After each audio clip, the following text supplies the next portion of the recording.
Welcome to the deep dive. Today we're jumping into something maybe a bit unexpected for profound insights. We're looking at the raw, unfiltered world of lyrical expression, specifically the transcript from Yungeen Ace's official video for I'm Sorry.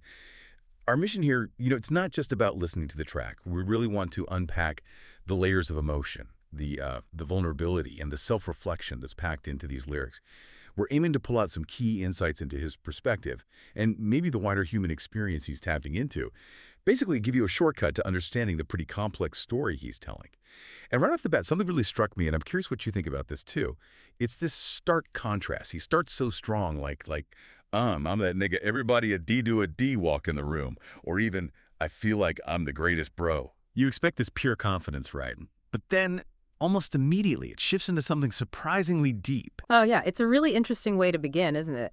And analyzing lyrics like this, it gives you such a unique window. It's unfiltered, really. You get insight into personal stories and also the kind of societal pressures these artists are under. So this isn't just some song. It feels more like, well, a personal testimony. It's a glimpse into how someone is processing their life. Even with that public image, it sets up that exact tension you just mentioned right from the start. Exactly, that huge declaration of self, like he's arrived, but then, boom, the tone just flips. He pivots almost instantly to remorse, self-awareness. He says, I ain't a bad person, though, guys. I'm sorry. Just ain't no better. Yeah, that's more than just saying sorry, isn't it? Precisely. And he doesn't stop there. He builds on it. There's this profound sense of regret, not just for, specific things he did, but almost like he feels he failed his own potential. He said, I'm sorry I could have been way better than I should have been. And also, I'm sorry I could have been more open, but I had lost my friends. This isn't just a casual, my bad. It feels like a raw look at that conflict many public figures must face.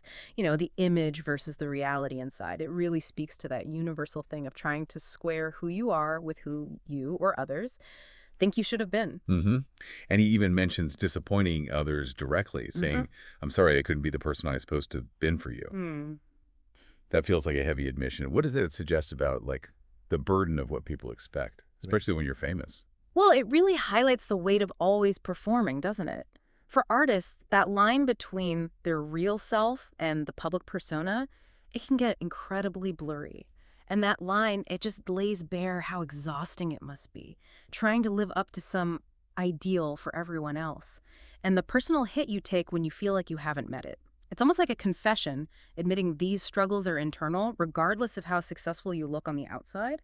And then he makes it even clearer, right? He repeats those lines. Pain just hold on to me and I just wanted to let go. And about depression taking control. That gives us a direct look at the heavy emotional stuff he's dealing with, even if he projects strength. Right. And it's not just abstract pain. He connects it to real life, which makes it hit harder. He mentions his grandma calling, she said she worried about me. And that powerful line, I know my kids need me. That really grounds everything, doesn't it? Exactly. It pulls that internal struggle back to his actual responsibilities, the people who care about him.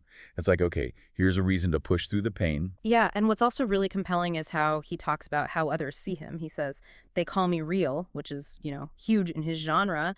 But then he immediately flips it. He contrasts it with these really personal failings, like admitting, when I cheated, I know I lied to a face. Wow. Yeah, so that contrast, being seen as the realist while facing his own dishonesty, it's not just about saying one thing and doing another. It feels more like he's exploring how you even be authentic in public life when you're juggling expectations and your own past mistakes. That line, maybe I never said I was perfect, but I came a long way.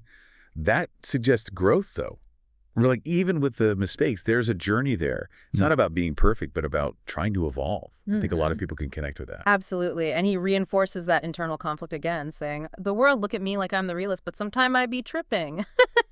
It's such a candid admission. Okay, you all see me this way, but I still mess up. I'm still human. External praise doesn't just erase internal struggles or slip-ups. It's that human thing of falling short even when you're put on a pedestal. And then there's that shift. It sounds like maybe a legal situation or something.